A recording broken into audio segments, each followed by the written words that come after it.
This is NBC Montana Today. Good morning, Montana. Thanks for joining us. I'm Jason Erst. As you pour your coffee and make breakfast, let's get you informed and ready to take on your Thursday. Coming up, a proposed rate hike by Northwestern Energy goes before the Public Service Commission in a days-long hearing.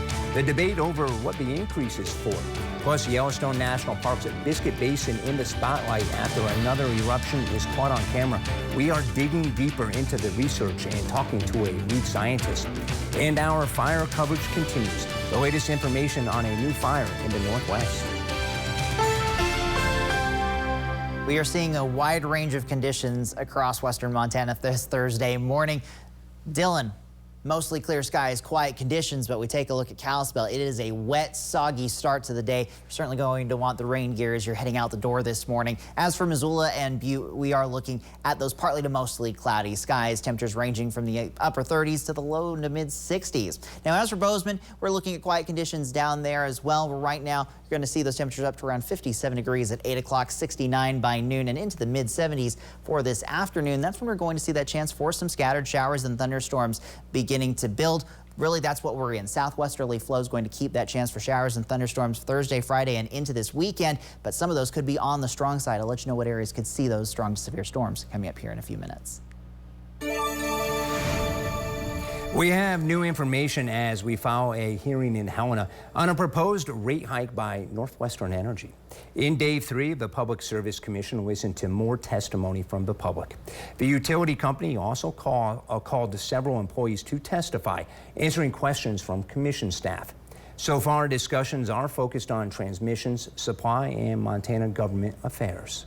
Accomplish a regional transmission, a significant regional transmission upgrade takes a lot of time, and multiple parties must be involved in it.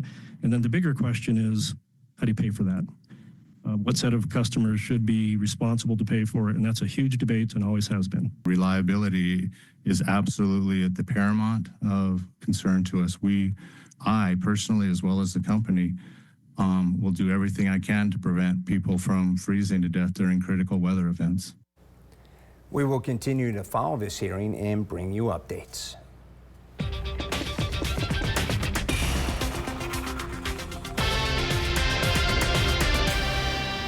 NBC Montana is working for you. We are following up after a small eruption at Yellowstone National Park that took visitors and experts by surprise.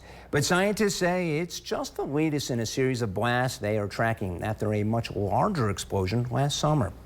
NBC's Montana's Michael Santaskoy talks to an expert to find out what's causing the activity and what's being done to keep tourists safe. New video shows a small eruption at Yellowstone's Black Diamond Pool. It happened May 31st in Biscuit Basin, the same area that saw a much bigger explosion last July. Michael Pollan, the lead scientist in charge of the Yellowstone Volcano Observatory, says the Biscuit Basin has a history of small eruptions, especially in the Black Diamond Pool area where hydrothermal explosions have been active for most of the 2000s. But Pollan describes last year's explosion as an unusual event. That sized explosion happening when and where it did is, that kind of thing you might only see once a century so in Yellowstone, but those sorts of explosions are not that uncommon in general. Pollan says there were no clear warning signs before that blast. Geologists later discovered rocks from the explosion laying near the surface of the pool, a clue that it was a shallow eruption. Since then, the area has experienced several small eruptions, but it's still unclear what to expect next. They don't have to be big to cause damage. It just has to happen in the wrong place at the wrong time. So we need to better monitor those kinds of events and also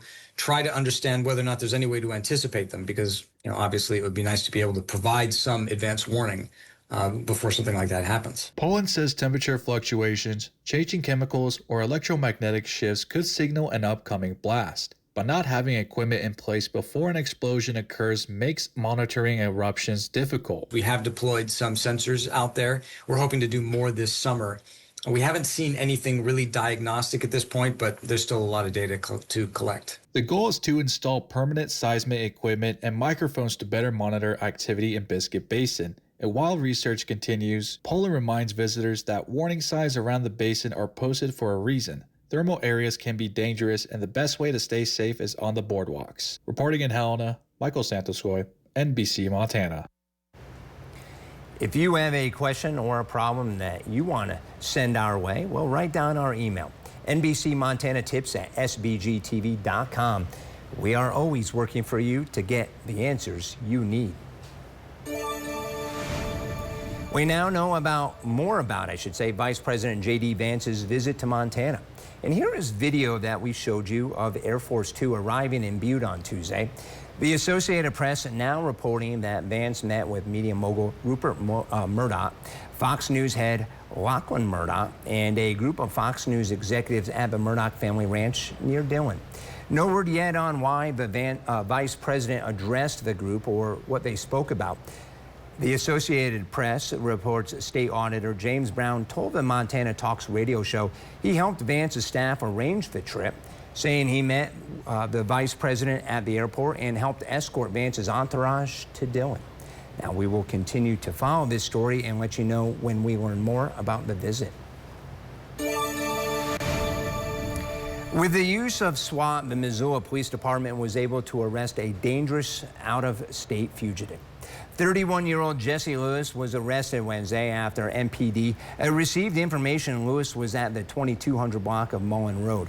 Now, Lewis had an outstanding warrant for deliberate homicide issued by the Clark County Sheriff's Office in Kentucky.